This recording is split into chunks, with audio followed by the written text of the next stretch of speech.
கண்ணியமானவர்களே, பெரும் பாவங்கள் நாங்க நினைக்கிற பெரும் பாவம் ஜினா செஞ்சார். ஜினா செஞ்சிட்டார் அவர், பாரு ஜினா செஞ்சிட்டாரு, இட்டு கட்டிட்டார், பேசுவோம் இட்டு கட்டிட்டாரு. சாராயம் குடிக்கிறான், இவன் சாராயம் குடிக்கிறான். ஆனா இவர்கிட்ட தொழுகை இல்லை. கண்ணியமானவர்களே, நல்ல ஞாபகம் வச்சுக்கொள்ளுங்க. கபாயிர், பெரும் பாவங்கள் என்ற ஒரு கிதாப் எழுதப்பட்டிருக்குது. பெரும் பாவங்கள் என்ற கிதாப் எழுதப்பட்டிருக்குது. அந்த பாவத்துல முதலாவது அல் இஷ்ராகு பில்லாஹ், அல்லாஹ்வை இணை வைக்கிறது. இது பெரும் பாவம். அல்லாஹ்வுக்கு இணை வைக்கிறது, முஸ்லிம் இல்லாம அந்நியனா வாழ்றது, இது பெரும் பாவம். இரண்டாவது பாவம் என்ன தெரியுமா? கத்லுன் நஃப்ஸ், ஒரு மனிதனை கொலை செய்யறது. மூணாவது பாவம் என்ன தெரியுமா? அதுல அந்த தரத்துல அப்படியே அந்த அந்தஸ்துல போட்டிருக்கிறாங்க. மூணாவது பாவம் தெரியுமா? சிஹர், சூனியம் செய்யறது. ஒரு மனிதனுக்கு சூனியம் செய்யறது இருக்குதே, இது பெரும் பாவத்துல ஒன்று. அடுத்தது நாங்க நினைப்போம் என்னது? ஜினா செஞ்சதாய்க்கு, இல்லாட்டி வட்டி எடுத்தது, இல்லாட்டி சாராயம் குடிச்சது. கண்ணியமானவர்களே, அதெல்லாம் அதுக்கு புரோதன். எது தெரியுமா? தாரிகு ஸலா, தொழுகையை விட்டவன் பெரும் பாவி.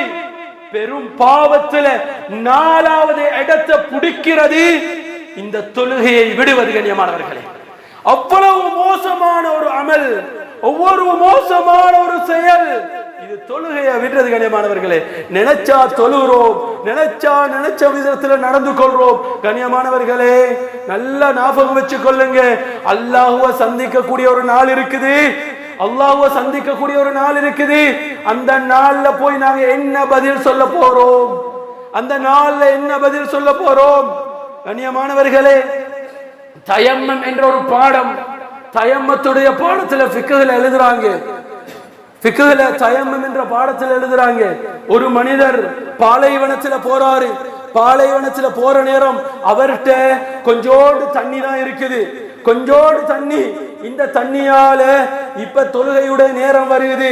இந்த நேரம் இவரு இந்த தண்ணியை கொண்டு தயமம் செஞ்சு தொழுது கொள்ளலாம்.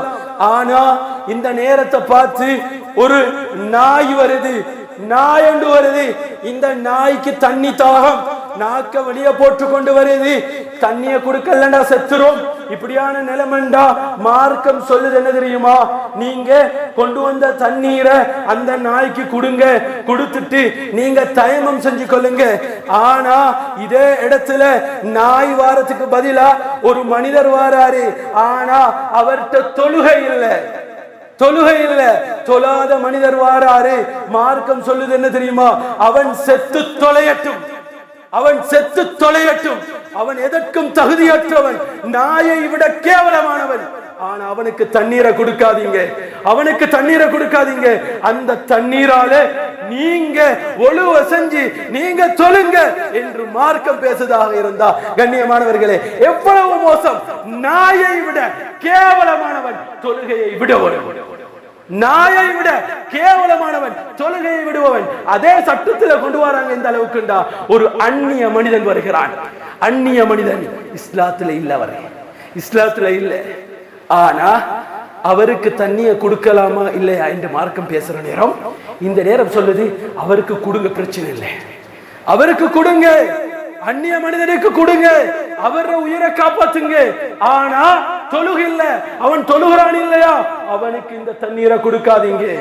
அவ்வளவு கேடு கெட்டவன், இந்த தொழுகை இல்லாதவன். கண்ணியமானவர்களே, நபி ஸல்லல்லாஹு அலைஹி வஸல்லம் அவர்களிடத்தில் ஒரு மனிதர் வந்து சொன்னாரு, நபியே நாயகமே, என் வீட்டுல பரக்கத்து இல்லை, என் வீட்டுல ஒரே கஷ்டமா இருக்கு நாயகமே, என்ன செய்யறது என்று கேட்ட நேரம் நபி ஸல்லல்லாஹு அலைஹி வஸல்லம் அவங்க சொன்னாங்க, உங்களோட வீட்டுக்கு முன்னால ஒரு திரையை போட்டுக்கோங்க. கேட்டாங்க, நாயகமே ஏன்? சொன்னார்கள், தொழுகை இல்லாதவனுடைய பார்வை உங்களுடைய வீட்டை அடைகிறது. தொழுகை இல்லாதவனுடைய பார்வை வீட்டை அடைகிறது. இன்றைக்கு எத்தனை பேர் வீட்டுள்ளுக்கு தொழுகை இல்லாம உட்கார்ந்து கொண்டிருக்கிறாங்க. சுபகில்ல மகனுக்கு பாப்பா சொல்ற பாவம், என் மகன் ராவெல்லாம் வேலை செஞ்சுட்டு படுக்கிறாரு. கண்ணியமானவர்களே, நரகத்துக்கு வழிவற்றுங்க, நரகத்துக்கு வழி